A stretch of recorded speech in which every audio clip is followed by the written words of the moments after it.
Hey folks, welcome to the Dark Horse Podcast live stream number 332. Yes. 332, yes. I am Dr. Bret Weinstein. You are Dr. Heather Heying. That has not changed since episode 1. I'm not expecting it to.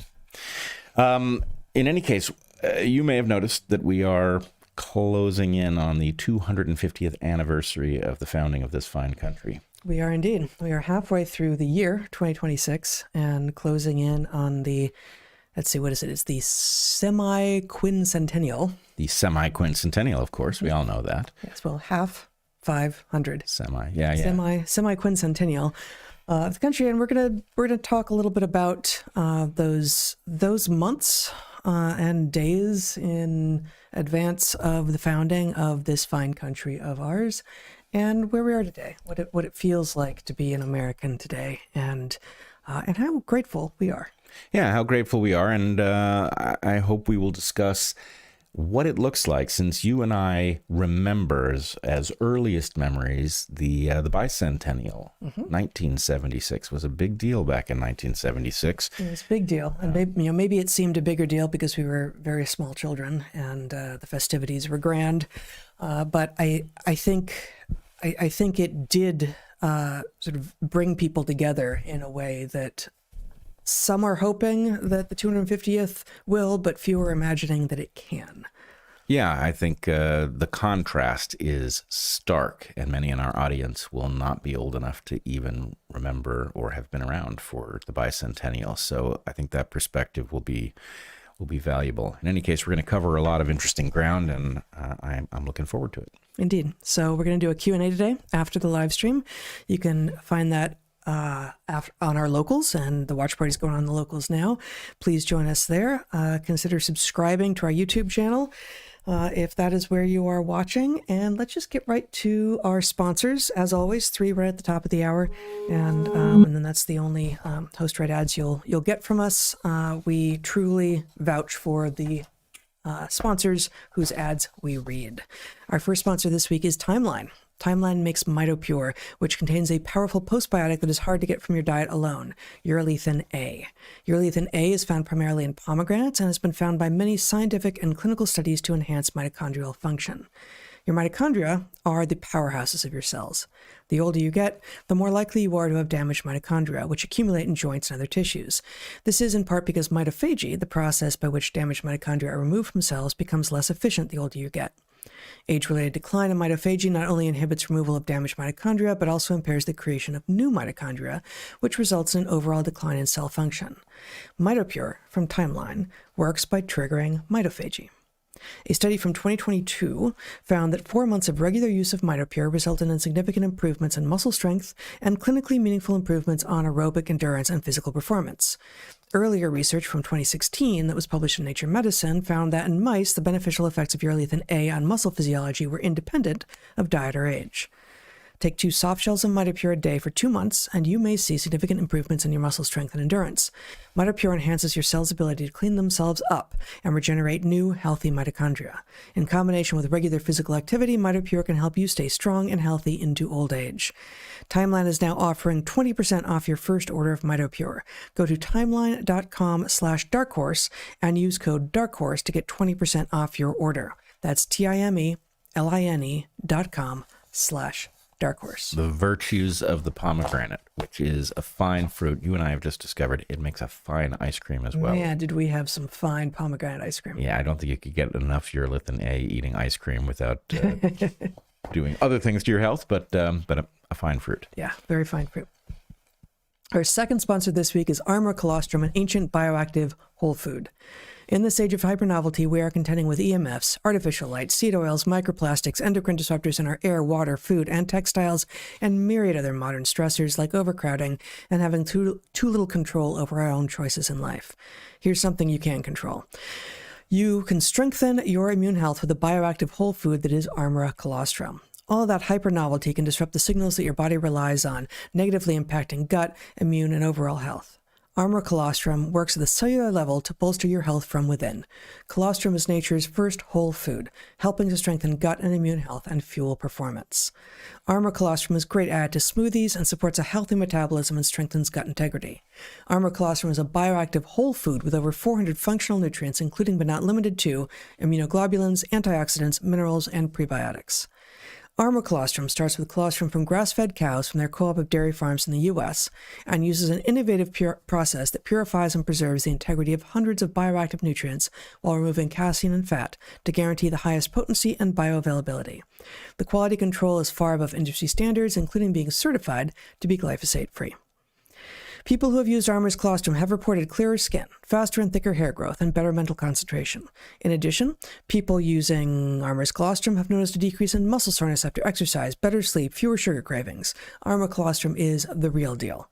We've got a special offer for the Dark Horse audience. Receive 30% off your first subscription order. Go to armra.com/darkhorse or enter Dark Horse to get 30% off your first subscription order. That's armra.com/darkhorse. Colostrum, it's not just for babies anymore. That's right. All right, Heather, our final sponsor this week is Helix, which makes truly fantastic mattresses, but you know that because you sleep on one. Indeed. We've had our Helix mattress for over 4 years, and it's been amazing. We look forward to many more years with it. If you have any trouble sleeping, and who hasn't, the problem might be your mattress. A better mattress can help address this. No, not this. A better mattress can help you address issues like sleep apnea, back pain, and temperature problems. Helix makes outstanding mattresses, every one of which combines individually wrapped steel coils in the base with premium foam layers on top, providing excellent support for your spine. Take the Helix Sleep Quiz online, and in less than 2 minutes, you'll be directed to which of their many mattresses is best for you. Once you've found your perfect mattress, you have 120 nights to try it out without any penalty. Helix Sleep Midnight Luxe Hybrid Mattress won both Forbes and Wired's Best Mattress Awards in 2025. It's that good. And all of Helix award-winning mattresses are made in America, fiberglass-free, and built to last. Everyone we know who has slept on a Helix mattress raves about it. Family members slept on our Helix mattress for a few nights and ordered one for themselves. Our son Zach has one in his college apartment, and he loves it too. Helix just makes fantastic mattresses. Have you been thinking about a mattress upgrade? If so, try Helix. You will not be disappointed. Go to helixsleep.com/darkhorse for 20% off site-wide, 25% off Luxe mattresses, and 30% off Elite mattresses. That's helixsleep.com/darkhorse for 20% off site-wide, 25% off Luxe mattresses, and 30% off Elite mattresses. And you don't have to be a member of the Elite to enjoy one of those. It's just the name of the mattress. Once more, helixsleep.com/darkhorse. I think, like trans, Elite should be a self-identity kind of inclusion where you just declare that you're elite and then you're elite. I like that. Mm-hmm. Yeah, I also feel that many of the people in first class probably aren't, and a lot of the people in coach probably are, so maybe that should be a self-definitional thing as well. Like whoever wants to be in first class should be in first class? Like if you're a first class person, yeah. I don't know. Maybe first class people should be allowed to board first, irrespective of where they happen to be sitting. You know, you joke, but it's the sort of thing that will be taken seriously by some. Yes, I can't help that. There was an emoji on that for those of you who are paying attention to that excellent rule. All right, so it's July 1st, 2026. 250 years ago, the country was on the cusp, the colonies were on the cusp of becoming a country. And a little longer ago than that, 250 years and about 6 months ago, Common Sense by Thomas Paine was published anonymously. No one knew it was by Thomas Paine. So I wanted to just give a little background on Thomas Paine, share the first couple paragraphs of Common Sense, his pamphlet, and then the first couple paragraphs of the Declaration of Independence, just to sort of place us in the historical context of what it is that we Americans, citizens of the United States of America, are going to be celebrating in a few short days. So Thomas Paine was a failed tradesman and a failed husband, whose most notable contribution in 1774, just like a year and a half before Common Sense was published, He was still in his mid-30s. He was still in England. And at that point, the best work that he had done was advocating for pay raises for excise tax collectors in England on the basis that low pay made it nearly impossible for them to resist bribery and smuggling, which is, a true point. He was sort of doing some sort of early game theoretic work, but it was based on empirical experience. He had been a tax collector himself and had been chastened severely for having signed off on things on the basis that he had inspected them and he hadn't inspected them. And he basically said, yep, I did it because the pay was so low that by claiming to inspect more things, he was able to get done with his job sooner. So and I would just point out that this is actually a highly resonant issue right up to this day. Mm-hmm. We do not pay our public servants or, frankly, our scientists or any of the people that you need not to be corrupt, because when they are corrupt, it harms us all. We should think about competing with the market, because if the corruptors simply have an advantage because people are poor, then they destroy whatever it is you're trying to build. And this becomes crystal clear when you travel in a truly depressed country. You and I have seen in Madagascar millions of dollars of timber lost, very precious species, irreplaceable forests, because the people who are charged with preventing them from being logged are making a small number of $1,000s a year. And when somebody's extracting millions, it's very easy for them to turn a system like that to their advantage at a cost to everyone else. So anyway, it's amazing that we haven't gotten this message through our head 250 years later. Indeed. I will say that in the modern world, an example like Madagascar, which is always at the bottom of the world's economies in terms of how rich a country it is, I don't know what the solution is, because there's no way for Madagascar to compete with regard to wages on a global scale. And so, you see that at the governmental level, you see it in Madagascar, and you see it all the way down to individuals who are willing to be paid to find and extract, rare Europlatus, leaf-tailed geckos that are popular in the pet trade here and in Europe. And the people doing that have a knowledge of the organisms in the forest that probably means that, we knew some of the people who could have been compelled to do this kind of work, they don't want to be stripping their forests of geckos.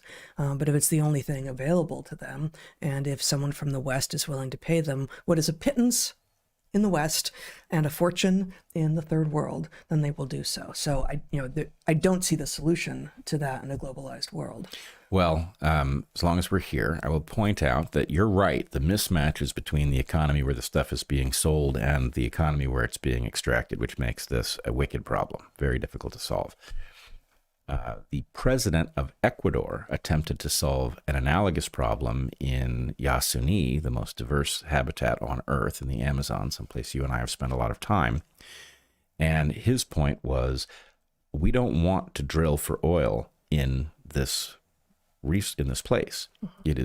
It belongs to the world, but the world should pay Ecuador not to drill. And he proposed that to the world, and the world laughed in his face. And so I guess my point would be, when a forest in Madagascar is logged and a small number of Malagasy are marginally enriched and somebody in charge of managing it is substantially enriched, the world suffers. And so this is one of these problems that game theoretically, you may not be able to solve it by the sort of standard local governmental mechanisms. And that's something we have to think about. It's not our right to put up condos in Yosemite. It belongs to the world, even if it is ours to steward. So anyway, that's a topic I think we're going to return to today, because it's a problem we haven't solved yet. And it will not have a static solution.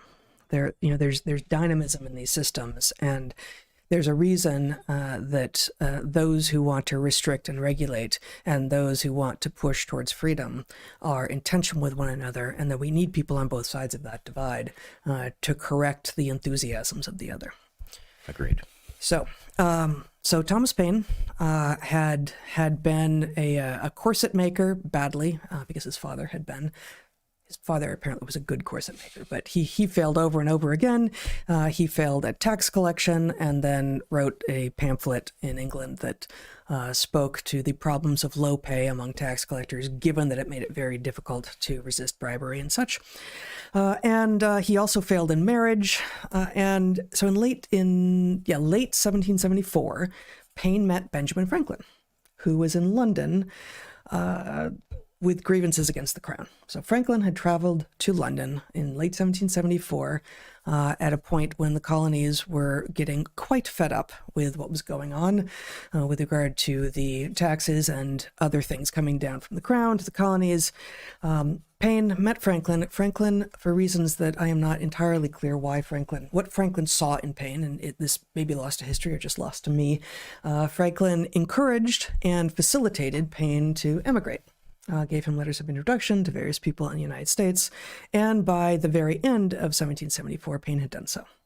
Late 30s, not much to his name by most rubrics, an apparent failure in life. And less than 14 months later, on January 10th of 1776, Paine had anonymously published Common Sense, arguing for the immediate and complete independence from the crown and a republican government.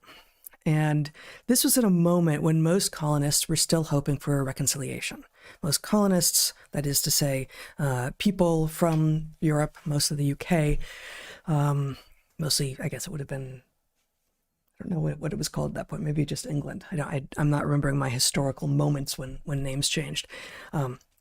Most colonists were hoping for reconciliation with the crown, but Paine put this screed, this pamphlet, out into the world in very early 1776, and it's widely credited, this pamphlet, Common Sense, with shifting public opinion toward independence, such that less than 6 months later, the Declaration of Independence was made and a new country was created.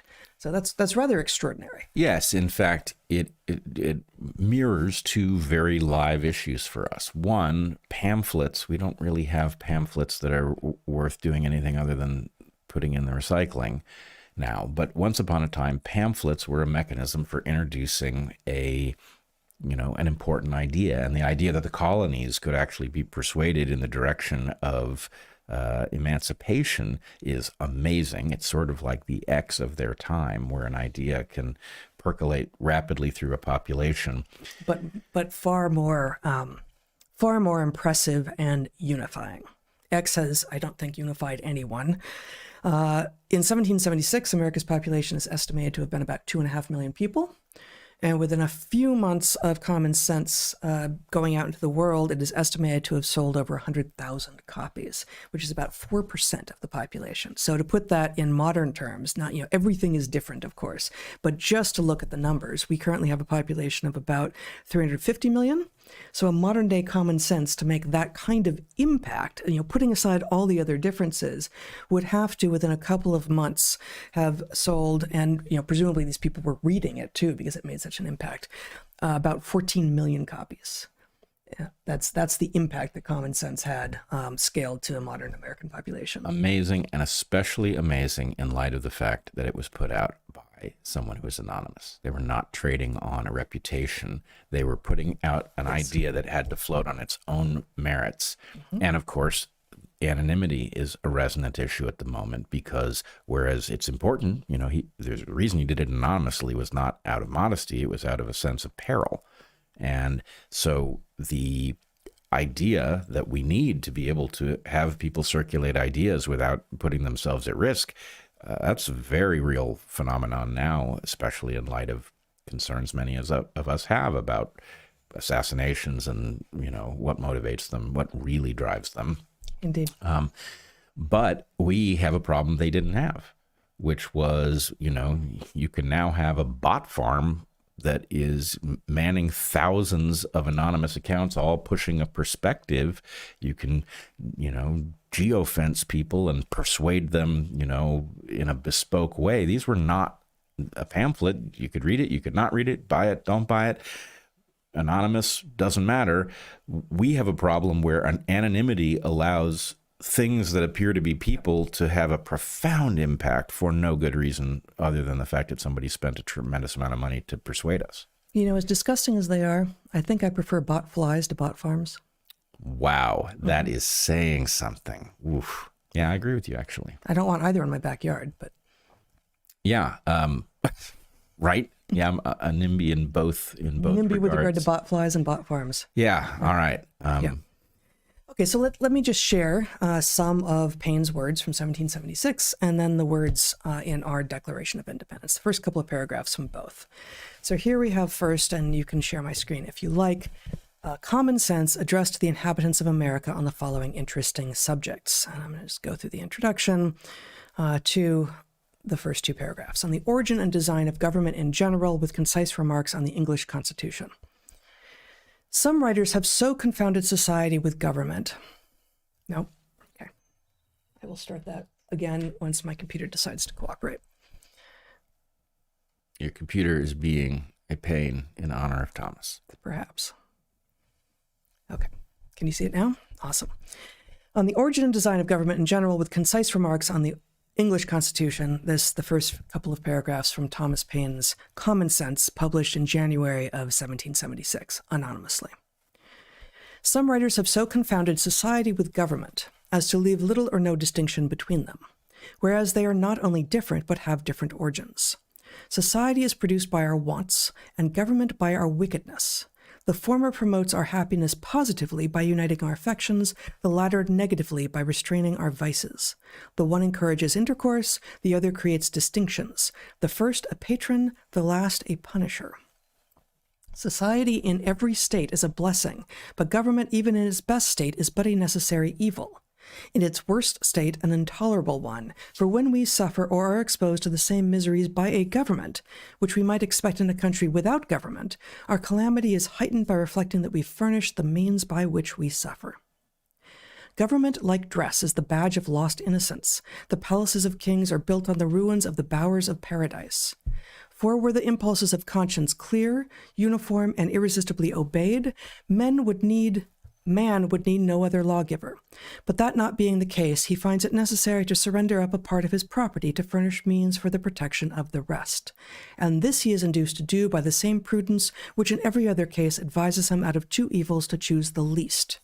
Wherefore, security being the true design and end of government, it unanswerably follows that whatever form thereof appears most likely to ensure it to us, with the least expense and greatest benefit, is preferable to all others.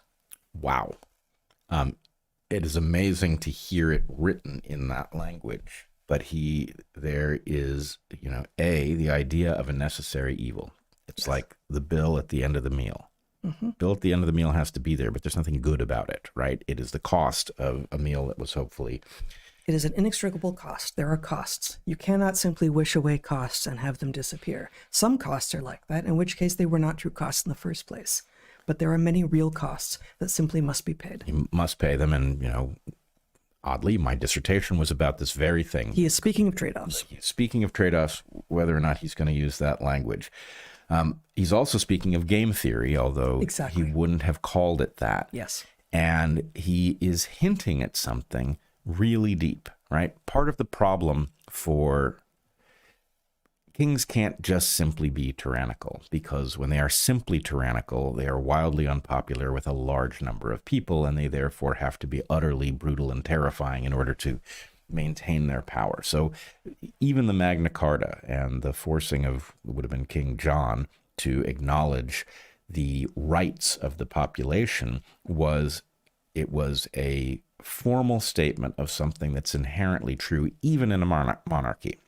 That even though the power of the monarch is in one sense absolute, it doesn't make any sense game theoretically to rule that way, that a good king has an obligation. All kings have an obligation. Good kings live up to it to govern well. Where is that going to fail? Well, the more remote you are from your king, the more likely it is to fail. And so what you're going to see in the colonies is going to be, the externalizing of costs, because those costs are, going to make people upset who are not in a position to fight back very easily. And you're going to see rent seeking. And so, the Boston Tea Party is about a predatory tax. And, the colonists reject it in part because they're also safer. The king has to cross an ocean to fight back. So anyway, the game theory is right there to be read in the history, the names we all know of the events and the people. And that's fascinating. It is. So actually, given what you just riffed on, I'm going to read just the next paragraph in Common Sense, because I think it points even more explicitly to some of the early trade-offs and game theoretic considerations as a society is formed. In order to gain a clear and just idea of the design and end of government, again, this is from Thomas Paine's Common Sense. In order to gain a clear and just idea of the design and end of government, let us suppose a small number of persons settled in some sequestered part of the earth, unconnected with the rest. They will then represent the first peopling of any country or of the world. In this state of natural liberty, society will be their first thought. 1,000 motives will excite them thereto. The strength of one man is so unequal to his wants, and his mind so unfitted for perpetual solitude, that he is soon obliged to seek assistance and relief of another, who in his turn requires the same. 4 or 5 united would be able to raise a tolerable dwelling in the midst of a wilderness, but one man might labor out of the common period of life without accomplishing anything. When he had felled his timber, he could not remove it, nor erect it after it was removed. Hunger in the meantime would urge him from his work, and every different want call him a different way. Disease, nay, even misfortune, would be death, for though neither might be mortal, yet either would disable him from living, and reduce him to a state in which he might rather be said to perish than to die. I guess it's in the next paragraph that we get to the trade-offs. Thus, necessity, like a gravitating power, would soon form our newly arrived emigrants into society, the reciprocal blessings of which would supersede and render the applications of law and government unnecessary, while they remained perfectly just to each other. But as nothing but heaven is impregnable to vice, it will unavoidably happen that in proportion as they surmount the first difficulties of emigration, which bound them together in a common cause, they will begin to relax in their duty and attachment to each other, and this remissness will point out the necessity of establishing some form of government to supply the defect of moral virtue. Man, it would almost be worth it to go back and rewrite this in modern terms, because the number of things that he is intuiting is amazing. I mean, he talks in there effectively about emergence. If we each struggled against nature ourselves, you'd spend all your time doing it, and maybe you would succeed, but you'd have nothing left over to do productive, valuable things. And 4 together do more than the work of four individuals working alone. Right, absolutely. That is the emergence that you're pointing to. It's emergent, and it's wealth creation. So the point is, we join together and we sacrifice something to our allegiance to each other in order to create more than we could otherwise. Now, a week ago, I said something that threw a lot of people that I'm in discussion with about, it was with Rupert Lowe. I said that I thought you could judge any policy based on whether or not it contributed to the net individual liberty. That is to say, if a policy net liberates over the long term, and that's very important. You'll get it wrong if you forget that part.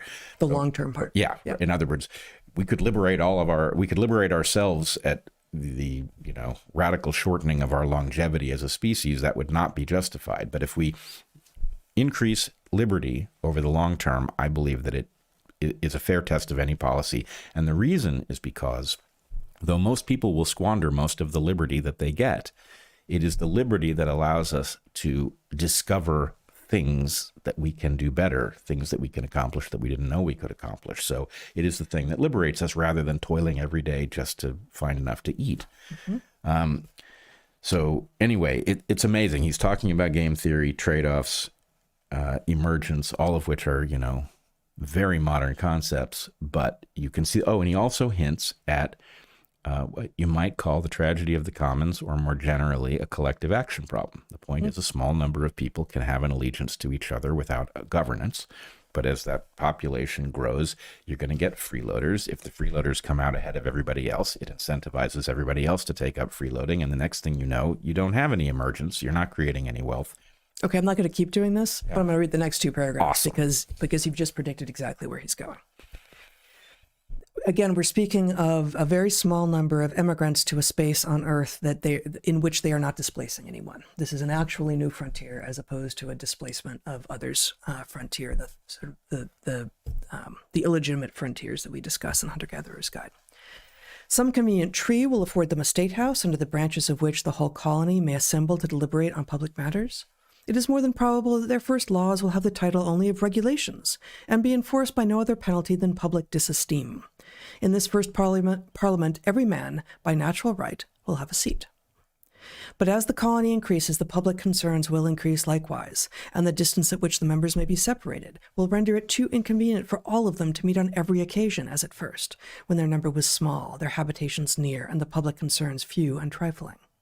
This will point out the convenience of their consenting to leave the legislative part to be managed by a select number chosen from the whole body, who are supposed to have the same concerns at stake which those who appointed them, and who will act in the same manner as the whole body would act were they present. If the colony continue increasing, it will become necessary to augment the number of the representatives, and that the interest of every part of the colony may be attended to, it will be found best to divide the whole into convenient parts, each part sending its proper number. And that the elected might never form to themselves an interest separated from the electors, prudence will point out the propriety of having elections often, because as the elected might by that means return and mix again with the general body of the electors in a few months, their fidelity to the public will be secured by the prudent reflection of not making a rod for themselves. And as this frequent interchange will establish a common interest with every part of the community, they will mutually and naturally support each other, and on this, not on the unmeaning name of king, depends the strength of government and the happiness of the government, of the governed. Here then is the origin and rise of government. Wow. Yeah. And so it goes until things tear it apart, because what these folks did not know about was evolution. And effectively, the founders created a system with the constituent parts that guarantee evolution, and in our case, the evolution of corruption, which begins to drain that system. It functions first as a parasite, and then ultimately as what we would call a parasitoid, where the parasite is so profoundly draining of the host that the host is condemned to death. The host is a shell, a skin suit. Yes, a parasitoid is formally a parasite that kills its host as part of its life cycle. Yes. Okay, so from there, January of 1776, Thomas Paine anonymously publishes Common Sense, a 47-page pamphlet, of which I've just read probably a couple of pages worth. You have a populace of colonists who were exhausted, angry, but largely interested in continuing to try to reconcile with the crown.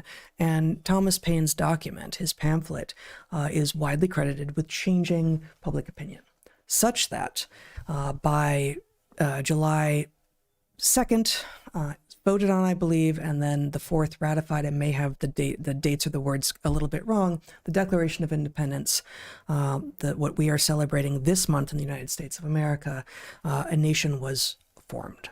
So here we have what will be familiar to everyone who grew up in the United States, I hope still, that in elementary school you run into the Declaration of Independence. Here we have a transcription from what is actually on the stone engraving of, it's a transcription, this says from the National Archives, the following text is a transcription of the stone engraving of the parchment Declaration of Independence. That is the document which is on display in the rotunda at the National Archives. In Congress, July 4th, 1776. The unanimous declaration of the 13 United States of America. When, in the course of human events, it becomes necessary for one people to dissolve the political bands which have connected them with another, and to assume among the powers of the earth the separate and equal station to which the laws of nature and of nature's God entitle them, a decent respect to the opinions of mankind requires that they should declare the causes which impel them to the separation. We hold these truths to be self-evident, that all men are created equal, that they are endowed by their Creator with certain unalienable rights, that among these are life, liberty, and the pursuit of happiness, that to secure these rights, governments are instituted among men, deriving their just powers from the consent of the governed, that whenever any form of government becomes destructive of these ends, it is the right of the people to alter or to abolish it, and to institute new government, laying its foundation on such principles and organizing its powers in such form as to them shall seem most likely to affect their safety and happiness. Prudence indeed will dictate that governments long established should not be changed for light and transient causes, and accordingly all experience hath shown that mankind are more disposed to suffer while evils are sufferable than to right themselves by abolishing the forms to which they are accustomed. But when a long train of abuses and usurpations, pursuing invariably the same object, evinces a design to reduce them under absolute despotism, it is their right, it is their duty, to throw off such government and to provide new guards for their future security. Such has been the patient sufferance of these colonies, and such is now the necessity which constrains them to alter their former systems of government. The history of the present King of Great Britain is a history of repeated injuries and usurpations, all having in direct object the establishment of an absolute tyranny over these states. To prove this, let facts be submitted to a candid world. Such a brilliant document. Such a brilliant document. And because we are not living 250 years ago, I am not going to spend time regaling the modern audience with what our founders or Thomas Paine 6 months earlier wrote about what the grievances were. But history has supported their claims that they were indeed large grievances that were significant enough to warrant the founding of a spectacularly great country. Very interesting. I didn't know this, but you can hear in that opening that I think you can hear that actually Thomas Paine's argument from common sense is reflected. I believe right? so too. That they Yes. actually allude to it. You can also hear, people will have heard me maybe say that I am a reluctant radical. I believe we have to change, but the change, major change, is terrifying, and therefore you go into it with great trepidation. You can hear that in there as well, because they are effectively making the argument. I mean, they say mankind are more disposed to suffer while evils are sufferable than to right themselves by abolishing the forms to which they are accustomed. yes, they say this, and they say, therefore, we must not upend governance over minor or transient things. That is right. It's only something that you would do when things have truly failed. And this, the modern democratic left does not understand this. It sees nothing but grievances and sees nothing as an alternative to them but burn it all down.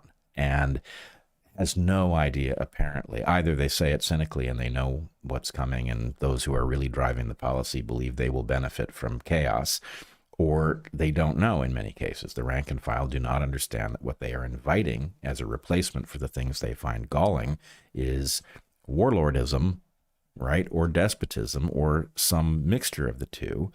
And it's not something you would contemplate if you had a marvelous country with major flaws. You would fix the flaws, but you wouldn't upend it. And the Declaration of Independence, as they say explicitly in there, is not a what we're going to do document. It's a why we are doing this document. No, the Constitution comes many years later. And it does come many years later, and very important that they separate the two things, right? This is an easy mistake to make. And this is in part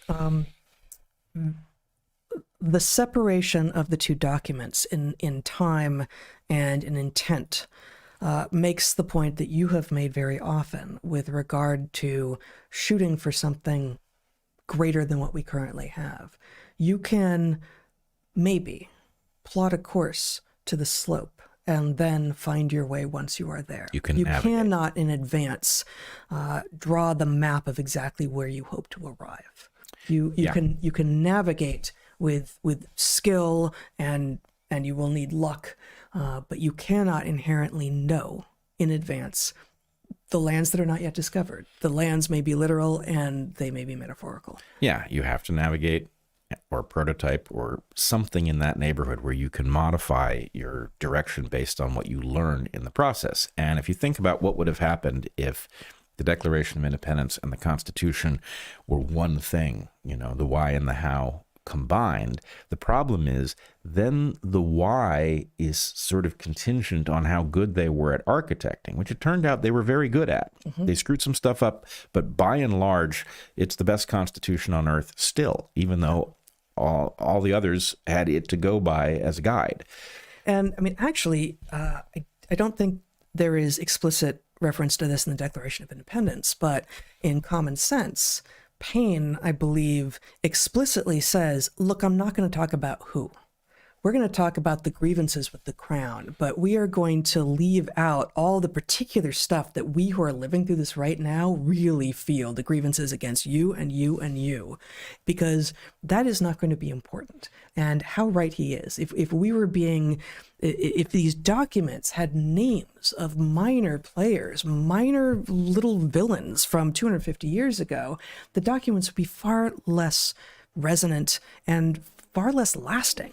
And so the ability to pull yourself out of the moment and go, this is a moment when we need massive change, when we need to found a country, and we need to actually let the bit players that feel like the biggest villains in the world disappear from our documents and just let the ideas rise. Yeah. And we're going to come back to that too, because this is another failing of the democratic left at the moment. It's obsessed with the individual rather than the structure and how the structure functions. But I also want to point to the fact, I think there's been a long battle over what's called natural law, the idea that law is not a creation of man, but that there are certain things that flow from our organic nature. And, one of them, they name it right at the top, when in the course of human events, the point is, there's a certain thing that can happen. And when it does happen, certain rights follow from it. You have the right to overthrow a structure that has become tyrannical. And so the point is that's a pattern. It's something that does happen. And when it does happen, this is a rational response and a morally just response to it. And also in both these documents, both Common Sense and the Declaration, you understand that because, they name, God-given inalienable rights to life, liberty, and the pursuit of happiness. Now, we could argue with their phrasing of, happiness in modern terminology is a pretty trivial thing. What they meant was not trivial at all. And the Declaration of Independence puts back together what Paine explicitly separates between society and government. Right.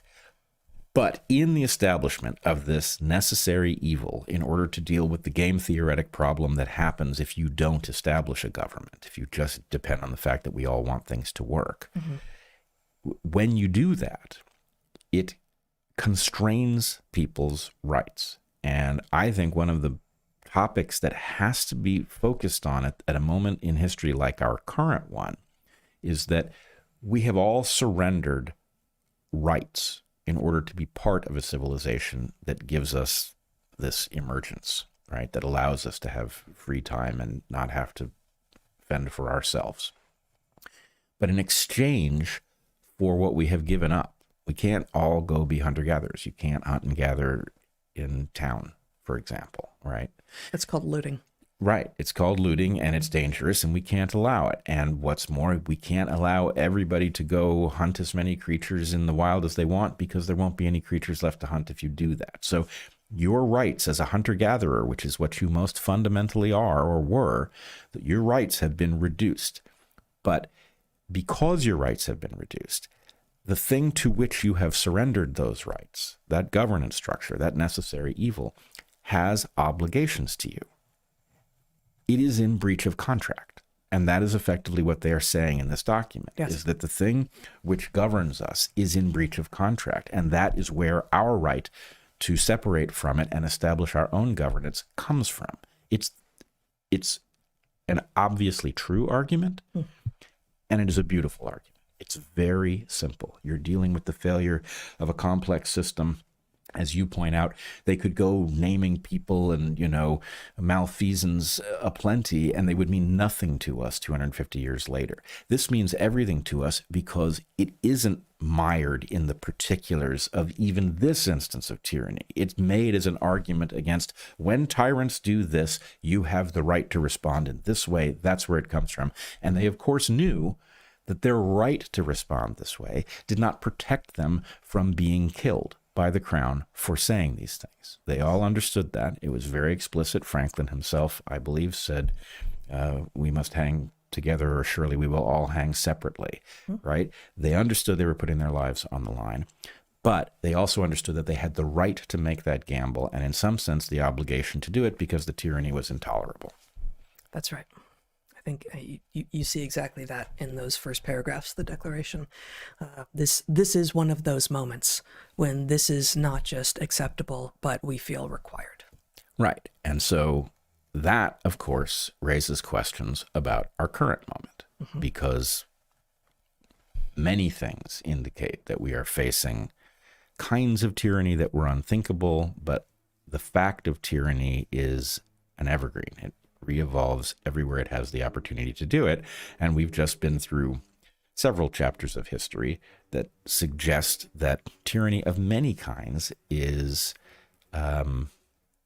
rampant across the landscape. And to return to the metaphor of a contract, that the things that govern us have become predatory, and that gives us certain rights. And, should we be overthrowing this thing? I think it would be foolhardy. On the other hand, we have an obligation to fix the tyrannical part of it, because not only is it intolerable in its current state, but it's getting worse. The trajectory is clear. Yes, and you can see if the words of Thomas Paine and the men behind the Declaration of Independence resonate with you as they do with almost all human beings as truths that are in fact self-evident, then you can see what a threat the anarchists are when, the Antifa, which are not the same group as the anarchists, but were enmeshed with one another on the streets of Portland and elsewhere. We saw them most on the streets of Portland in between 2018 and 2022 when we lived there in Portland, Oregon, were literally claiming that they were ungovernable, that even when the party that they hated less came to power in the 2020 presidential election, when Trump was apparently defeated and Biden was elected in, still there were riots in the streets that night. Because why? Because there is no solution that is governmental that will be acceptable to some people. And that is simply not stable even in the short term. That cannot work. Yes. In fact, if you try to map the perspective of Antifa and all the things that function like it onto the logic in our Declaration of Independence, that's what you would call it. It's also the name of the document, which is really cool. But if you were to map the Antifa worldview onto that, what you find out, we've spent a lot of time talking about the fact that as troubled as we are by what Antifa is doing and saying and thinking and how it describes the world, that most of the people who are disaffected at that level actually do have a gripe. They've been betrayed. They have not been armed with, an education and nutrition and all of the things that would enable you to compete in the market. And so as much as we have to defeat them because they're a danger to civilization, it's not as if they had a good deal and turned it down. They didn't have a good deal. But some of them did. Yeah, that's probably true. But in general, you find some pretty messed up people. Like asterisk, just as I was observing that it felt to me like some among the homeless were now facultatively homeless. And I know this absolutely to be true, that some people had abandoned actually comfortable middle-class existences, had rejected the resources of their families. Not wealthy kids, although I'm sure that existed too, but I'm talking about, kids who came from good homes who decided that this was a good way to spend their time by creating havoc and ruining civilization for others. So that was an element, that has been an element, and I'm sure it still is, of some of the antifa and intentionally homeless lifestyle that has taken over so many Western cities. Yeah, although if civilization was humming along, there's a question about how many people would end up there. So at some level, a broken civilization that gives people in general a raw deal is going to create these people in large numbers. But what I wanted to point out was in everything that they say, there isn't, we're pissed off because civilization is broken. Okay, they get that far.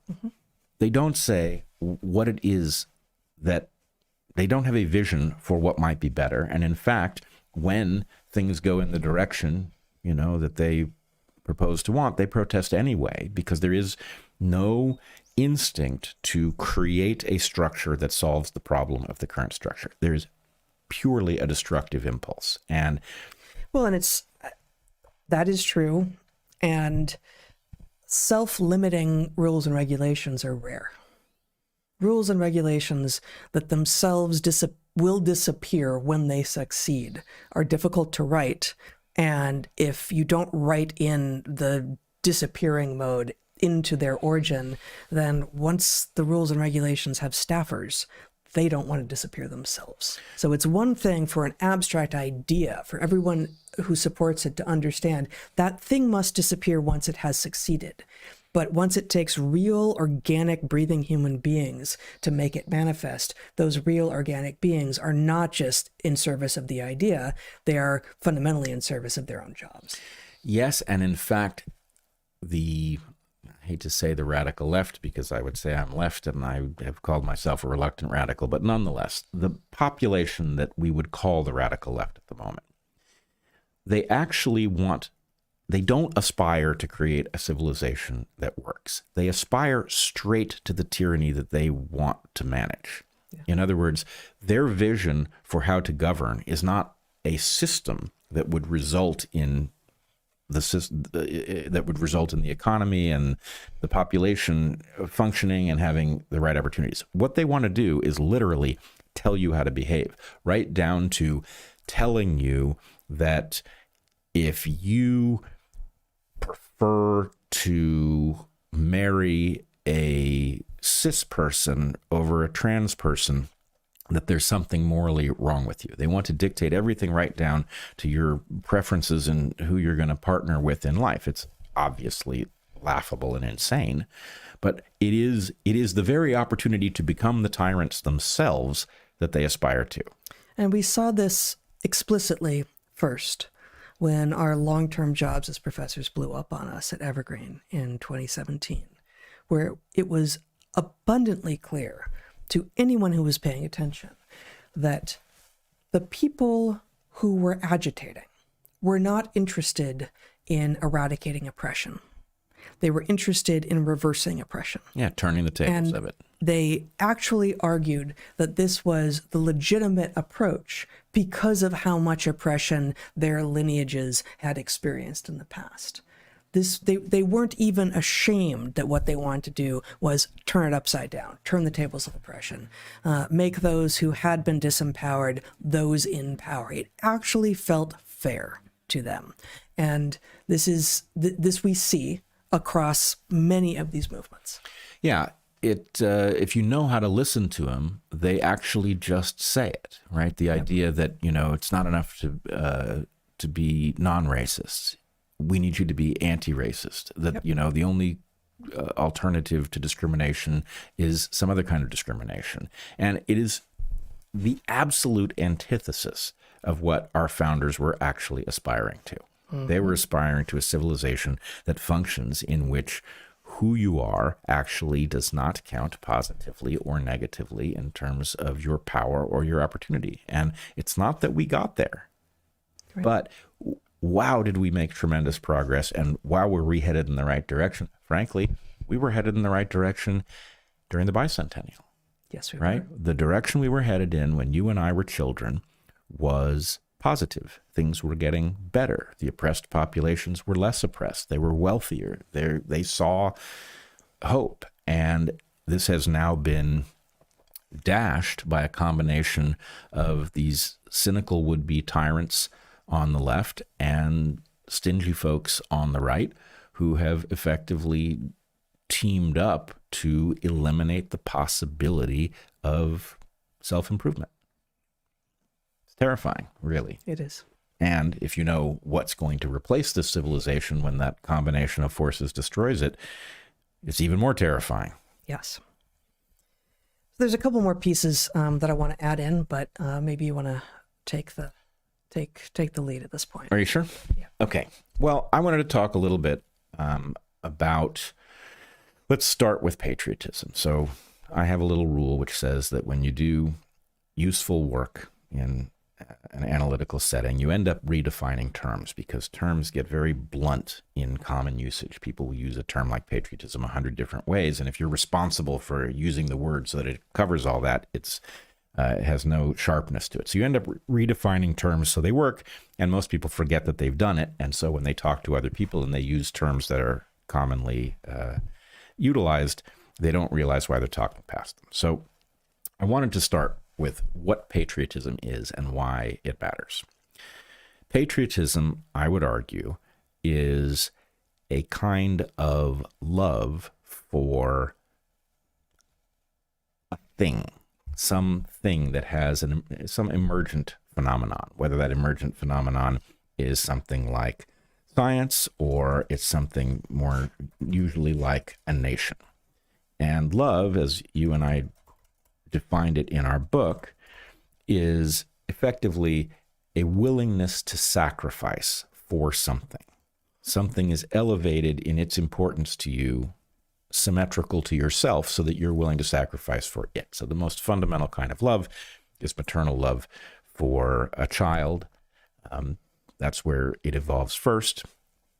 And it's obvious why it's there. It's obvious before you ever discover anything about genes. And then once you do discover genes, the point is, oh, actually, this can even be mathematically defined, but it doesn't change anything about it. A mother's willingness to sacrifice for her offspring is fundamental to the kinds of creatures we are.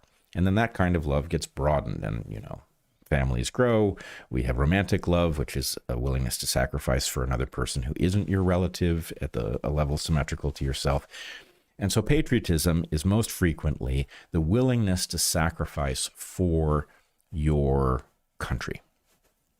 And I want to contrast it. Very often on the right, people use patriotism and nationalism synonymously. Mm-hmm. And I believe they are anything but synonyms, and that we have to mind the difference very carefully. Patriotism is a willingness to sacrifice on behalf of something. Nationalism is the desire to use a something like a nation to advance your agenda. So, in other words, do you want to use your nation in order to accomplish something, or are you willing to sacrifice for your nation because you think it's that important? They are not the same thing. They are almost the inverse. And I think they are very well captured in John F. Kennedy's quote, ask not what your country can do for you, nationalism. Ask what you can do for your country, right? The point is, your country is the lifeblood of your population. Your willingness to sacrifice to keep it going and to improve it is the fundamental thing. It's not like he was saying, give everything to your country and it's not required to give anything back. The point is, it's already giving you so much back. Ask how you can advance it. Okay. Now, the reason that I went through all that, patriotism is a kind of love. It is a willingness to sacrifice on behalf of something. Being patriotic to your country is a real thing. It's a sobering responsibility that if your country is endangered, you might send your children to war in order to defend it. Imagine losing a child because of your love for your country. Well, that's where we are. That's a real thing. And I will say, I'm sure I speak for you too, I feel that for this country. I'm very angry at its current state. I don't like what's been done to it at all, and I frequently am horrified by things that it engages in. But it is a marvelous country because it was architected by very intelligent people who had excellent values. And, if my country was in jeopardy, would I be willing to serve? Yes. I'm too old now, but if I was young enough, I would be willing to serve and put my life at risk to protect it. If the country was genuinely in jeopardy, how would I feel about my children going to serve? I would hate it, but I would support it. I don't trust our current governance structures to send them to war for the right reasons or to do so in a way that is as safe as possible. But nonetheless, in the abstract, it's a sacrifice that a person who is a citizen of such a wonderful place should be willing to make, as sobering as that is. Okay, now I want to talk about a topic that is very charged at the moment, and I want to diffuse some of that charge. The topic is dual loyalty. That's the phrase. It goes back, I don't know how many decades, but it's a very old phrase. It is typically leveled as an accusation against Jews, that because Jews are a fundamentally diaspora minority, that they live within other countries, but they harbor a kind of inward-facing loyalty to Judaism or to other Jews that exceeds their loyalty to the country. Now, that's a very real concern. But I want to point out something about its generality, right? One does have to. We all have to ask ourselves, what are we loyal to? And I would argue that one of the problems with the accusation of dual loyalty is that it reduces the complexity of the problem too much to be useful. The problem is loyalties aren't dual. They are many. Now, am I a patriot? Yes. I've already told you I would be willing to fight and possibly die to defend my country, and I'd be willing to send my children to do the same if I thought the country was up to handling that responsibility. Under better circumstances, I would be willing. I think that makes me a patriot. Does that mean it's my top loyalty? No, it does not. I have a higher loyalty to family than I do to my country, and the reason that I would put myself or my children in danger to protect the country is that I believe that the country is protecting us, that it is necessary when you're part of a generation that faces a threat to something on which you depend. It's like, would I be willing to put my life on the line to prevent a ship that I was on in the middle of the sea from sinking? Well, yes, I would. It's a kind of enlightened self-interest. Somebody's going to have to risk themselves to plug the hole that's going to take the ship down. But if the ship goes down, we all go down. So I'm more loyal to my family than I am to my nation, but I can be explicit about that. And I don't think anybody would fault me for that. In fact, most people would have that same hierarchy. Well, exactly. That's the word I was just about to use. It's recognition of hierarchy instead of pretending that they are co-equal. The dual loyalty accusation suggests a co-equality or a pretense of same. And the argument here is you actually can't have utterly equivalent loyalties. Yes, and I think what I would say is it turns something like patriotism into a cartoon, right? If the idea is, well, you either are loyal to the country or you're not. If you would ever put anything ahead of the country, you're not loyal. That's not true, right? You can be deeply loyal to the country, and then there can be the tiny number of things above the country in the hierarchy, and it would be expected that your own family would be one of them. Yes. So that hierarchy is natural, and it's not a threat to patriotism. And now what I want to do is take that little map of concepts that we've built and point out that we have a hierarchy of loyalties problem across many different domains. Yes, I do think we have this problem with respect to the modern state of Israel, especially under Benjamin Netanyahu, and the danger the country has been put in over wars that I think are not in our interest, but at least the danger the United States has been put into yes. over wars that are not in our interest. Exactly. Yes. And so, there is a question, is do we have Americans supporting wars that are not in America's interest? Yes, I think we do. That's a real question. It is a valid topic of conversation, and I will not be told that anybody is a bigot for raising that question. It's a real one, and it's obvious. But I also want to point out that there is a loyalty issue, a patriotism issue with the Democratic left. And it's obvious. In fact, when you and I became public figures in 2017, I remember that there was a conversation that kept having, and I bet you if you searched for it on Twitter, you would find me involved in it in various places, where the left was understood not to be patriotic, inherently so, And the left was more or less proud of this. And I was always confused by it because I grew up in a family that was decidedly left-wing, right? But I would say we were hard-headed liberals that understood that as frustrated as we were at the country for, things like the Vietnam War, another war we shouldn't have been involved in, that the country was leaps and bounds better. The country and all of the other countries it inspired to try the same Western experiment was leaps and bounds better than the alternative. And so there was no conflict between being angry at the mismanagement of the country and the responsibilities that the country has to its citizens and being patriotic to it because it was, the best prototype out there for a system. But by the time 2017 happens, it's already understood by people on the Democratic left that they don't like the sound of the word patriotism and they don't aspire to it and they don't look at the flag and think positive thoughts about it or anything like that. And it feels, I don't think ironic is quite the right word, but in general, those on the left are interested in groups, in the idea of losing individuation into group betterment. And this absolutely falls apart at the country level, which is the group that should be bettered. But so there are these other groups that are created. This is what identity politics is the creation and ascendancy of groups, some of which are totally fabricated and some of which are real but immutable. So how much can they possibly matter in terms of feeling pride in something that would be immutable, for instance, like being black or a woman, like an actual woman.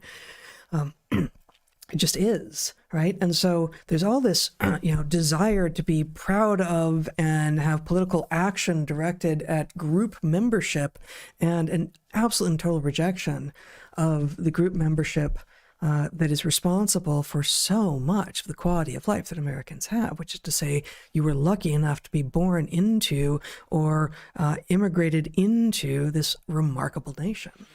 Yeah, I think you're making a very important point. There is an obsession with groups over on the modern Democratic left and an unwillingness to participate in this particular group. Yes. And that is a very interesting contradiction. I've never heard it described, but I see it plain as day. And I want to come back a little later after we've talked about some of the other loyalty hierarchy issues. I want to come back to the way this is playing out in the state of Washington at the moment, because the 250th is raising this issue in a particularly concentrated way. Okay, next I want to talk about the patriotism of the dispensationalists. Now, this is going to sound dry and academic, but I'll make it simple. Amongst Christians, there is a school of thought that holds the modern day state of Israel to be the biblical state of Israel, and therefore what the Old Testament says, the contract that is made with the biblical Jews, is understood to be in force and to be narrowly defined as applying to that population itself. And unfortunately, the consequence of this in the context of the description of the end times is that you have many dispensationalist Christians who are, in fact, they are politically advocating to arrange the world in ways that they see reflected in these biblical texts so as to bring about the end times. Now, I don't fault anyone for reading biblical texts and reading them however they think they should be read. That is one of your freedoms, right? Specifically, the country provides religious freedom, and obviously things are up for interpretation. So I'm not challenging the belief itself. But the idea that anybody has a right to steer modern secular governments towards the end of the world is absurd. You have no right to govern in this way, and I don't think a rational God would ask you to, right? If God wants to bring about the end of the world, he can do that. What you can't do is prioritize things that are not in our national interest because you think your religious book tells you to do that. That is actually a betrayal of your obligation to the nation as well. So my point would be, the country has a separation of church and state, very deliberately constructed by our very wise founders.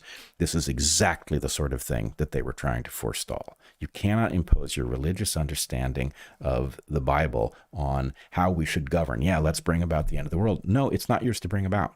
So in any case, this is a case in which people who I think are motivated by the best of intentions are steering us in a direction because they have a loyalty above the country, and it's one that is incompatible with good governance.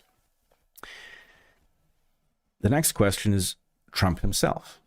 Now, I think, and you and I have argued, that Trump is patriotic in the sense that he cares about the country, and I think he ran for office and hoped to confound his critics and be a great president. And I believe that I saw patriotism in him. I don't know if that remains.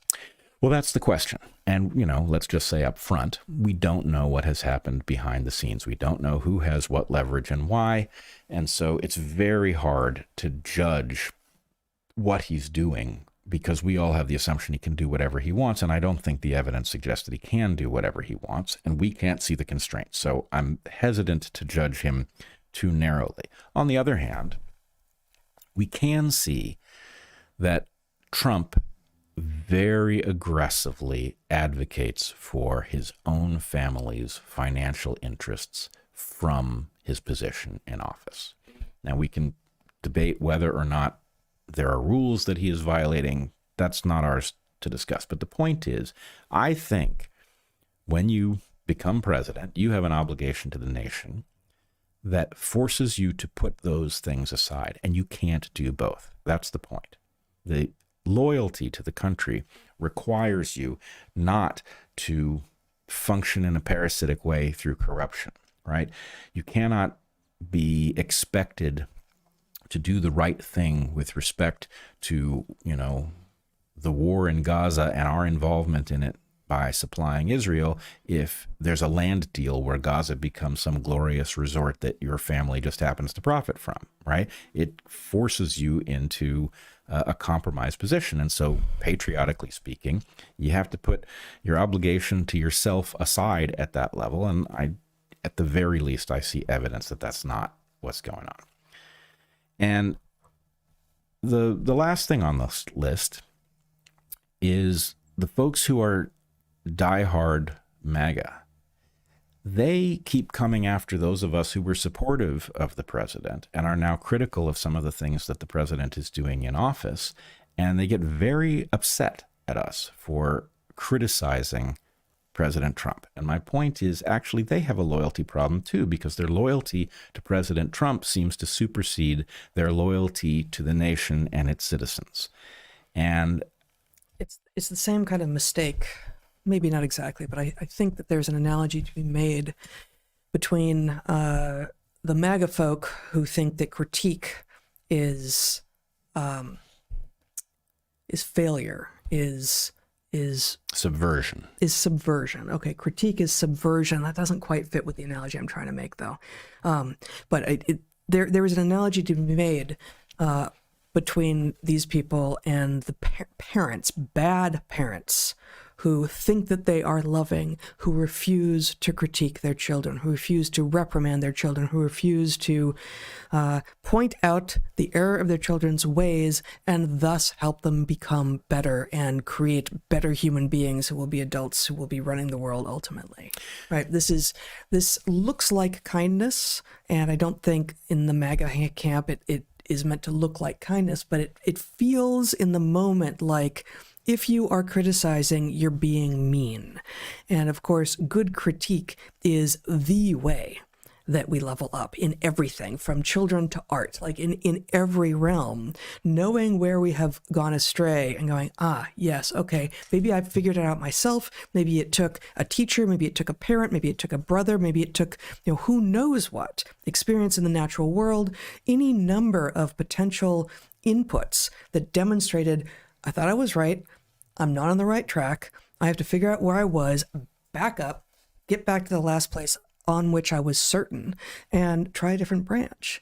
And the idea that you can't critique the thing, be it a Trump or a child or a piece of art, because that is anathema to the project. No, it's absolutely not. And with regard to your example here, the project is not Trump. The project is the United States of America. And so what we need is the everyone at their best, ready to do their best and to accept criticism when it comes at them if what they are doing does not turn out to be good for the country. Yeah, and I think people will be a little thrown by the invocation of parents, but the fact is this functions anywhere that you have something in need of accomplishing a difficult objective. Critique is not subversion, and that's true in a scientific context. The people in your lab look at your material before you ever take it into public, and they find the flaws in it. And it's not because they're hostile to you. They're actually on your team, and they're finding the flaws because better you hear it, earlier and from people who are hoping that you will succeed than elsewhere.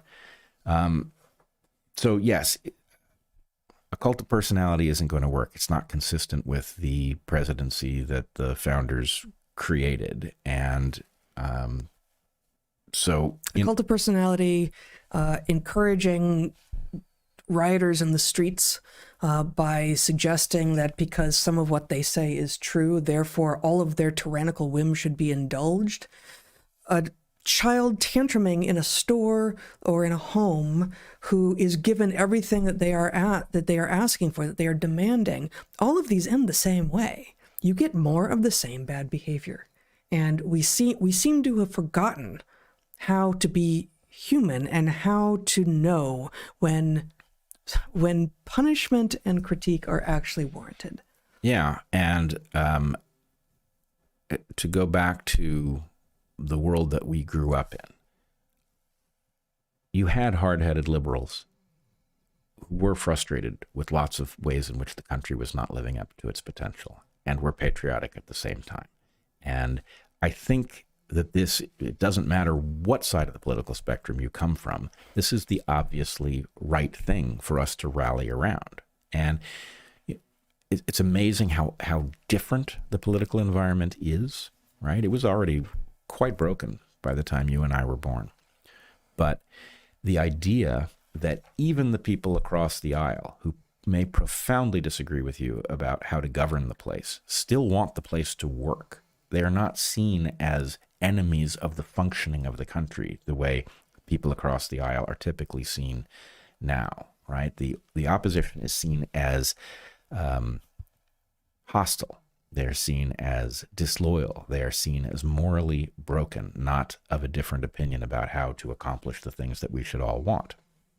And that's just a very toxic circumstance. So in that light, I wanted to point to a story that I think begins to tell the tale. And the story has to do with the state fair that is being held right now on the National Mall that is supposed to include a booth or a I don't know what you would call it, but some sort of a display for each state in the Union. And this story is more interesting than I first thought. The key thing about it is, okay, you've got a fair in which every state is supposed to be represented, and it's happening on the National Mall, and it's obviously happening. It's going to include Independence Day, and Americans should be able to go there, and they should be able to look at the display that each state has decided to put on about what they're proud about, the nature of their state. And there are 10 states that have opted out. 10 states, 9 of which are led by Democrats. We are, of course, in one of them. Washington State has decided not to send a delegation or to outfit the booth, even though the expense of putting on the fair, the booth was already built for the state of Washington. All Washington had to do was decide to send people to staff it and some displays to show off the state. And Washington, like Connecticut, Illinois, Maine, Massachusetts, North Carolina, Oregon, Rhode Island, Vermont, and Pennsylvania has opted out. The only one of those that is not a Democrat-led state is Vermont, and obviously that. Oh, who is it? An independent leading Vermont? I'm not sure exactly what's going on in Vermont. I think it's a Republican, but obviously Vermont has some very powerfully left-leaning, and maybe I've got it wrong. But anyway, doesn't seem right. Research this morning suggested that was the case. But anyway, you've got Washington State, where we live, opting out of this thing. They've done so on the basis that we don't have the money. Now, on the one hand, the state is cash-strapped for reasons that nobody can figure out because they collect so much money in so many different forms and have just opened up an entirely new form, and it's spooking the hell out of anybody who is in a position to be taxed in the state. Well, let's be precise. The newest taxes, which has gotten so much press with regard to Washington State, the so-called millionaire's tax, has not begun to be collected yet. Yes. The capital gains taxes, which are new, have begun to be collected. The estate taxes, which have recently gone up, have begun to be collected. There is a tremendous amount of taxation in Washington State. There's a tremendous amount of loss and misallocation of resources. Looks like corruption from where we're sitting, but put that aside, tremendous amount of resource, not yet including the so-called millionaire's tax, the new income tax in Washington State, with services that are, as we've covered before, among the lowest and declining fast among all 50 states. Yes, and I will just say, you and I have recently been traveling, and the contrast between how well the state of Washington runs and how well a red state seems to run is shocking. Mm-hmm. It is shocking how well things are functioning elsewhere with much lower taxes. So that tells you something about either how well the money is being spent or whether it's actually being spent on the things we're told it's being spent on in the first place. Let me just say, I know you're going somewhere here, but we're gonna elide for the moment exactly what red state we're talking about. But we were just for this last week in a state that pretty much across the board votes Republican, and yes, the services were clearly better. The tax base is lower. It's a well-populated state, but the taxes on the citizens of the state are far lower than they are here in Washington, and not only are the services better and the employees apparently doing their jobs with more equanimity and skill, everyone seems to be approaching their lives. And this is, of course, not going to be true across the board. There will be exceptions in Washington in the other direction, and exceptions in all the blue states in the other directions, and exceptions in the red states in the other directions as well. But upon returning to Washington, it was immediately apparent how much sadder and madder the population is. And at the moment, like, it happens to be a cloudy day right now, but we are in summer now. The Pacific Northwest is one of the absolutely most glorious places you could possibly be in the summer. Like, really, there is no place I would rather be in the summer. We have the most extraordinary summers and the most amazing natural resources and so many ways to get outside and glory in nature in almost whatever way you could possibly want. And yet what you see here are people who are embittered, who are depressed, who are mad at the world, who are glowering, who are just, people in service jobs who clearly hate service and probably hate all of humanity. And I don't think I saw a single human being like that in the red states. We've traveled in actually a number of red states recently in the last few months, and not, there is failure, there is depravity, there are many ways that things don't work everywhere. But boy, is there a stark difference in just what seems to be the attitude of the individuals in the populations, where if you walk around going like, yeah, I think today I'm going to try to be happy, people seem to be happy, and they're walking around with an attitude that makes other people smile at them too. And here in Washington, where we have at the moment the best, it's just the best place you could want to be in the United States, just on weather alone. No, instead we have sad, mad, mean people doing jobs where that should not be. None of those descriptors should be used for them. Yes, and we are refusing to make the case for the state of Washington. People are fleeing the state of Washington, and Washington state is not sending a delegation or an exhibit to this fair on the National Mall on the 250th anniversary of the country. And people know how amazing our landscape is. Like everywhere else we've been in the East and the South and the Northeast, like, oh my goodness, well, I've always wanted to go. The mountains, the oceans, the rivers, like, yes, the islands, it's gorgeous. But the people are mad and sad and mean. Yeah. And there's no excuse. And you know, in January, I get it. It's hard to be here in January. But in frickin' July, come on. They're sad and mean, and they're being petty.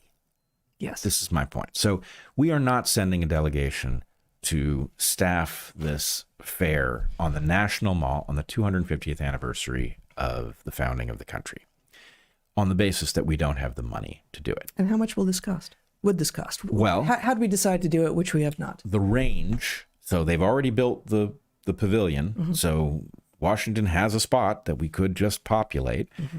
It would cost somewhere between $100,000 to $500,000. Now let's assume that the state wanted to make a truly spectacular display that really showed off what's here, and they decided to put $1 million into it. Well, there are 8 million people in the state. We collect $11,000 in taxes on average per person. You could, if you decided to spend $1 million on an exhibit, do it for 12 cents a person, 12 cents a resident. And we're not doing it because we can't find the money, even though the state has an annual budget of $88 billion. So this is a nonsense explanation. 12 cents a person, we could find the money easily, right? So what we're really doing is making... We can't seem to find any of the money that we're collecting, though. I get it. On the other hand, 12 cents a person is 12 cents a person, right? You could probably do it, you know, again, that's with my assumption of spending $1 million, which is 10 times the amount of the minimum that you would need to spend to just put up a basic display and staff the thing. So I'm, you know, making a very generous assumption about how expensive this is, and it's still nothing.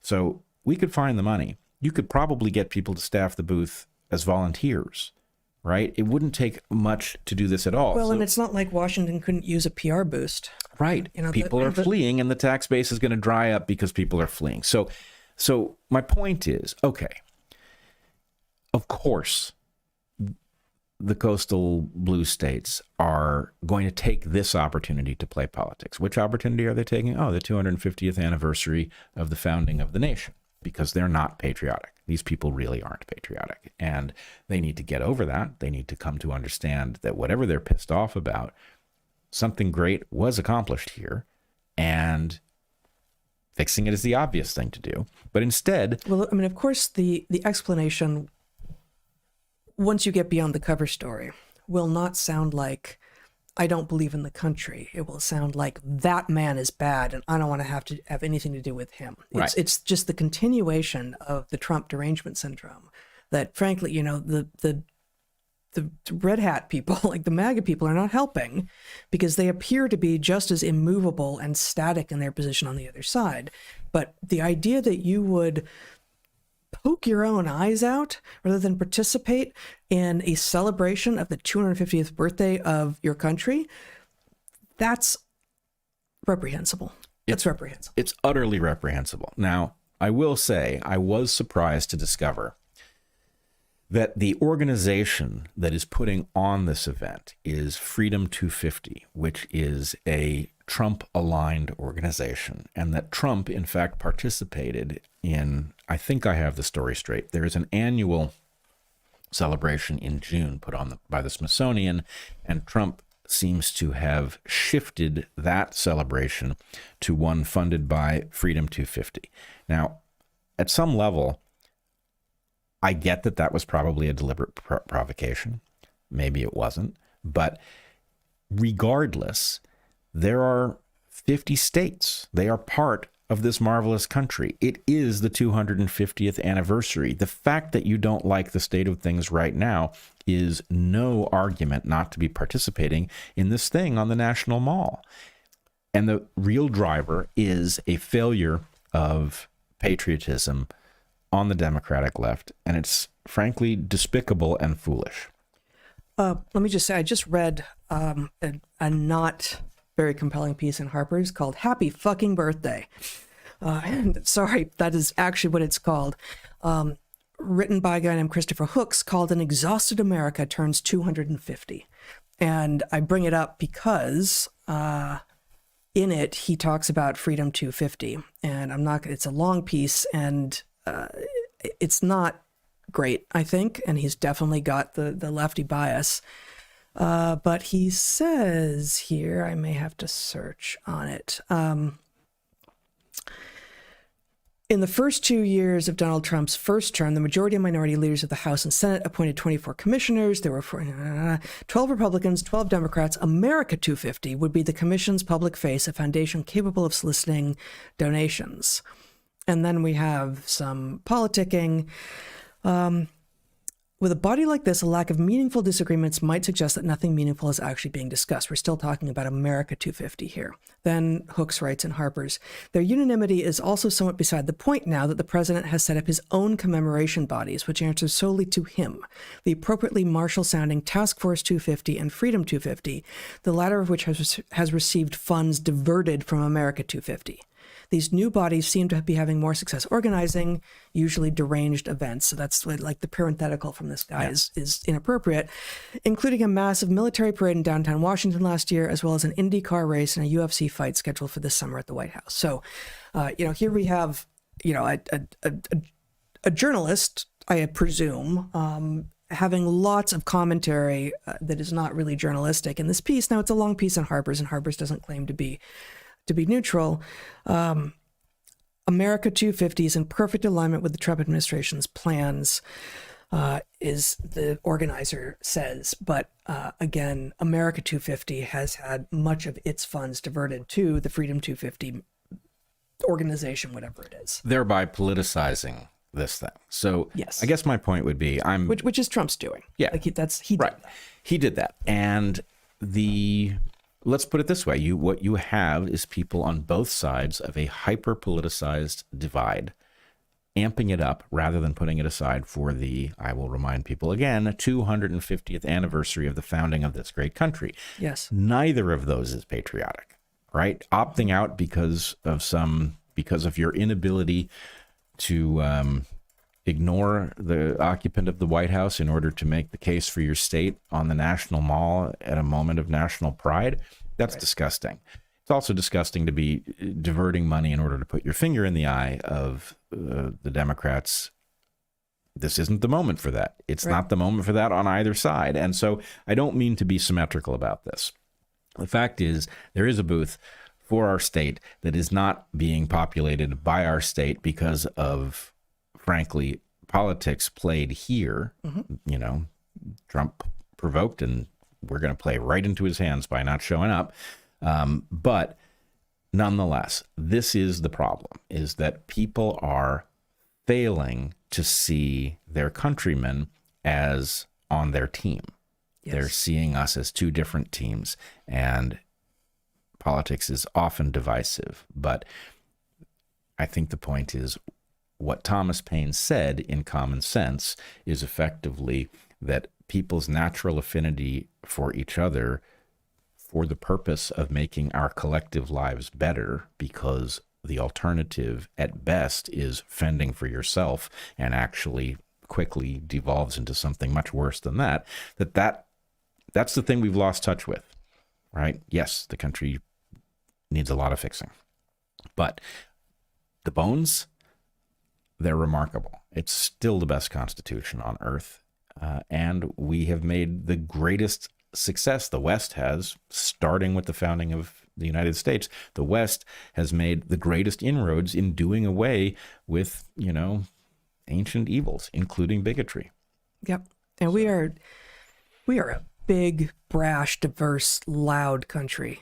that has certainly made lots of errors, but frankly, the enthusiasm that you see in the parts of the country where the World Cup is extraordinary. And we live near enough to Seattle. We could have chosen to go to a game or two, presumably, if we'd gotten tickets, I don't know, decades ago. But we, like everyone else, are mostly seeing this online, right? This guy, Freddie, out of Germany, who was just completely wrapped up in the joy of discovering things that, I don't find joy in. Things like, giant gas stations and such. But the fact is that, especially for Europeans, the other Western countries coming here, and in his case, it wasn't for the first time, but coming here and seeing the scale and the fact that, the West and the Mountain West and the Midwest, which is not really the West at all, and the Northeast and the South, and then Texas and Florida, which are places unto themselves, and that's just the continental 48, and then the Great Plains,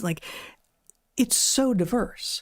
Not just geographically, but culturally and culinarily and just climatologically.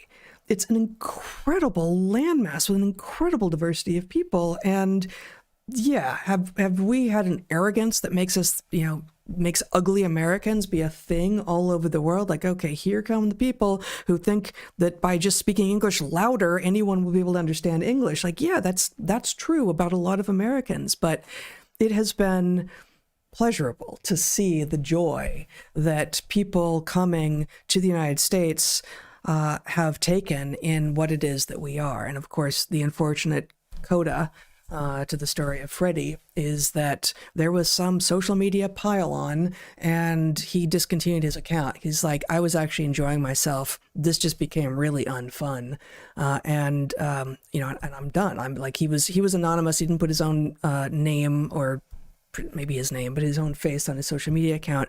So he can continue to enjoy. Maybe he's going home anyway because Germany's out, but he can continue to enjoy what he's particularly enjoying the South, what the United States offers, without sharing his elation, because apparently you're not allowed to share your joy here, because there will be a group that piles on and tells you just how wrong you are and tries to destroy it. Yeah, that's really upsetting.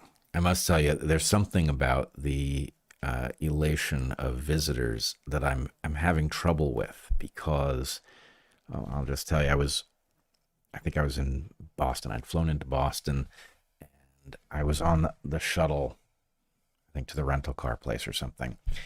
And a troupe of what turned out to be Russian thespians was on the bus. Not associated with the World Cup. No. They were Russians in the country for some kind of a conference or a festival or something. And I struck up a conversation with one of them. Yeah, actors. Okay. And anyway, they were excited to be in the country. And I'm just on this bus thinking, I'm actually a little embarrassed. I remember it during the bicentennial, 1976. It was very exciting. I remember the minting of the new quarter. I'm sure you remember the minting of the quarter for the bicentennial. It was very exciting to see your first one and all of that. But I also remember the state of the world, right? The Cold War is raging. We have this, this villainous enemy, right? The USSR. The country was a remarkable place, and the trajectory was good, right? And here we are in 2026, and I'm thinking about these Russians who've had their government collapse and be replaced by some corrupt but patriotic replacement for it. And now they're coming to the U.S., and I'm thinking, what are they seeing, right? They're going to see dirty cities that don't work, poor services, fentanyl zombies. And I'm just feeling like, I wanted to, it wasn't like this. Maybe it will be better again. But I feel some sort of shame, and I'm shocked that the people who mismanage the place do not feel shame over their mismanagement. How does, the mayor of Los Angeles or San Francisco or Boston or any of these cities not feel personally responsible for tent cities that have just gone up everywhere with, needles on the ground and, feces and everything else. I don't understand how you could participate in this and not feel obligated to try to make it function better. And I don't think they do feel obligated. I think for some reason that has to do with Orange Man Bad, the blue state folks feel perfectly fine managing a collapse. And I can't see how you would get there. But in any case, along those lines, I was thinking about, what it means. In 1976, it felt kind of weird to be around for the 200th anniversary, and 200 years seemed like a long time. And I now realize, okay, it's now 250 years. You and I have been around for more than a fifth of the entire time that the country has been around. I was just visiting my aunt in Pennsylvania, Judy. Judy's 100 years old. She's been around for 2/5 of the time that this country has existed. This country is very young. And it's not obvious to you when you're little that that's true, because, distinguishing between 200 years and 1,000 years is pretty difficult. But now that you've lived 50, wow, the changes in the place, most of which have not been good over that time. It was good at the beginning, and then somewhere things have gone very wrong, and it's very disheartening. But I think there's also something to having seen it function better, having seen people function more generously towards each other, that tells you at least there's some other way to be. Well, there have been improvements. I think you're in a pretty sour mood about the country, and it's the 250th birthday, and I think we can be excited. If visitors can be this excited, and the sports brings people together, even the people on opposite sides. So, yes, you're going to be excited to win, but we have all these videos of people on, both teams just coming together in the streets. And yes, it's fueled by, tribalism and alcohol, but there's nothing inherently wrong with that. And it's exciting for people, and they're in a new place, and they're seeing some of the wonders of the U.S. And I will just point to some of some of these are being dismantled for sure, but some of the environmental advances that we have made. That at the point that we were 7 years old at the bicentennial, we lived in Los Angeles County. I lived. In West LA in the Palisades, and I don't know what part of LA. I mean, I know where you live. I don't know what it's called more broadly, but near the tar pits. Near the tar pits, right in the center of LA. Yeah, so very fancy neighborhood, but in the center of LA. So different parts of LA, but where you were in particular, I was close enough to the ocean that the air quality was decent, but the air quality in LA. Just thinking about it makes me cough. Oh, God, it was awful. Was abysmal. When you would fly in to LAX in the 70s and 80s, you always flew into a layer of yellow. That was smog. It was disgusting. And that's mostly gone, right? And, part of that is a singular move to get let out of gasoline and to be using catalytic converters, right? But there's a lot more to it as well. There is a move to getting rid of emissions. That means that the big bowl-shaped basin that is the Los Angeles basin, which will trap particulates, is not trapping particulates as much anymore because they're not being generated as despite much. The fact that you have a much larger population driving around there. Much larger population. If it had stayed constant, that would have been an accomplishment. Instead, it has gotten way better. It's gotten much, much better. And, when we were young, and we've talked about this before, but there were a tremendous number. When you went on road trips, your car got coated in sticky insect goo, and then the insects largely disappeared. And this was somewhat later. And we've talked about this for decades now. The insects disappeared, and that suggests an impending collapse across all of the trophic levels and ecosystems. But the insects are beginning to come back. Not all of them, maybe not enough, maybe not fast enough, but the insects are beginning to come back.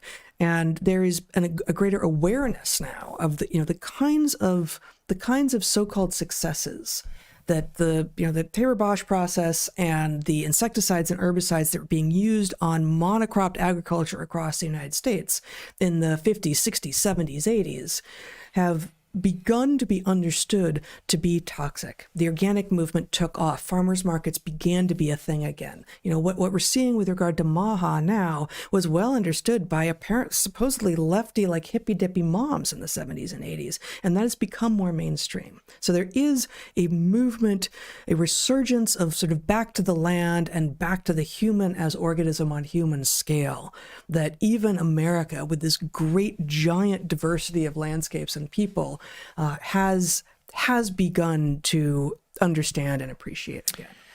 I agree. I want to point specifically, your point about emissions is actually a demonstration of when liberalism functioned correctly. Yes, Because absolutely. in fact, what happened was California, largely driven by what was going on in Los Angeles, created mandates for cars that were importing to California or made there. And because California is such a gigantic and populated state, it didn't make any sense to make cars for the California market. I mean, I think they did for a while, but the point is, it forced a positive change onto the entire country from which we are all benefiting at a health level. Mm-hmm.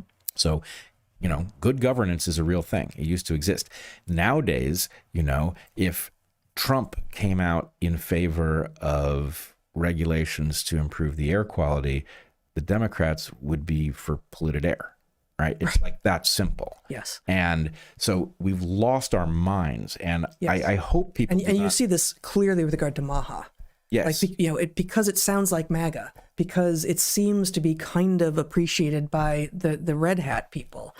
You have people who used to shop at Whole Foods, even though it was overpriced, who are now claiming that, you know, food dyes and preservatives are just fine for you. Yeah, it's insane. And in fact, you know, it used to be that concern about things like vaccines and adverse events was a feature of the left. There was skepticism about pharma. And it's like, well, if Maha's over in red hat territory, then, you know, sign me up for another shot. Yep. And it's nuts. It's not a logical method.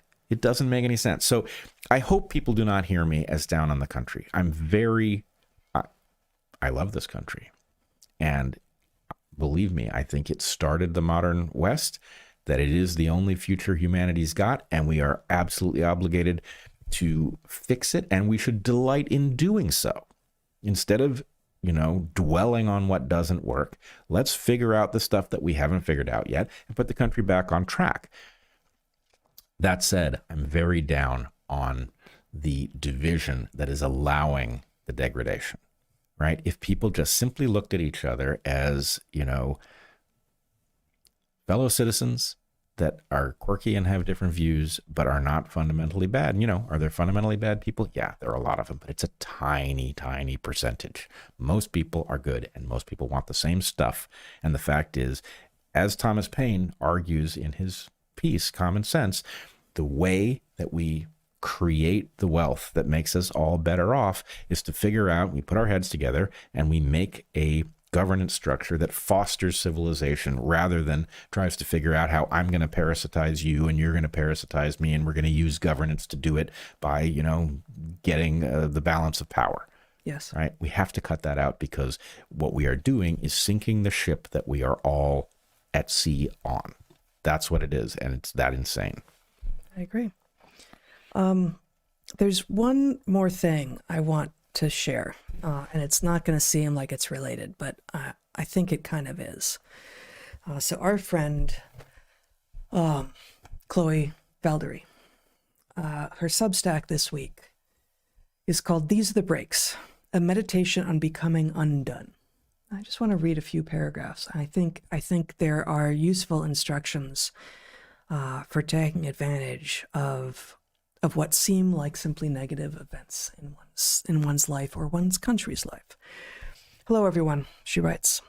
Right now, I'm in a 6-week learning cohort studying the blues and jazz traditions as viewed through the writings of Albert Murray, Stanley Crouch, and Ralph Ellison. I studied Albert Murray's The Omni-Americans a few years ago and spoke about it on a few podcasts.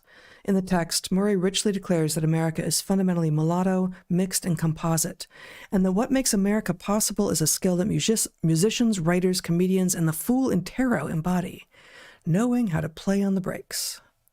Now, I know what you might be thinking. What are those? Great question.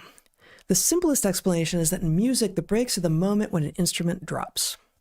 For example, when Clyde Stubblefield, James Brown's drummer, plays on the breaks in this song, Funky Drummer, the guitar drops and the drummer keeps playing. These are the breaks. We'll get dinged by YouTube if we play this now, but I encourage you, we'll put this link in the show notes. And listen to James Brown. It's a great excuse to listen to James Brown. This musical moment is not a concept. Rather, it gives expression to an experience built into the very fabric of human existence. The downs, unexpected blows, sudden drops, and unpredictably spontaneous gaps in what you thought you knew about this life. These breaks simultaneously destroy our sense of an individualized self and puts us in touch with the great mystery of the life cycle inherent in all being. This moment is recounted in all great world myths which reflect and express patterns found in material reality. When Kore is taken to the underworld, this is a break. That's Persephone. When West Africans are taken captive and brought to North America via the Atlantic slave trade, this is a break. When the fool in the tarot walks off the cliff, this is a break. Murray notes that the capacity to play on or through these moments is a kind of surrender to the transformative initiatory process, and this initiatory process is both fundamental to what it means to be human and essential to the endurance of the human spirit. It is also the ritual foundation from which all elite art forms spring. Chloe's amazing, and she's writing about something that we have talked about in different forms before. But the idea of the breaks, playing on the breaks, responding to the unexpected, to the bad, to the sudden drop of the instrument on which you thought you were depending, but you keep going, whether or not you're playing another instrument or singing or just doing something else. That's what you do. You keep going and you make of it maybe even something better, because this was unexpected. This is a serendipitous moment. And yes, perhaps every single read on it at the time is horror. It's negative. There is nothing good. But what do? Do you lean into the horror? Or do you find what you can and make of it what you will? That's what you do. And that's what Americans did. That's what the colonists did when they declared their independence 250 years ago. And that's what we should all be doing when we find ourselves in a situation that seems untenable and we're mad and we're sad and we're mean because what? Because there's a person we don't like in office? Like, pull yourself up, find your frickin' bootstraps and make of it something joyous and amazing. That's what you should do. Yeah, and it's actually a reflection of maybe the most fundamental biological principle. Yeah, yes. You play the cards that you are dealt.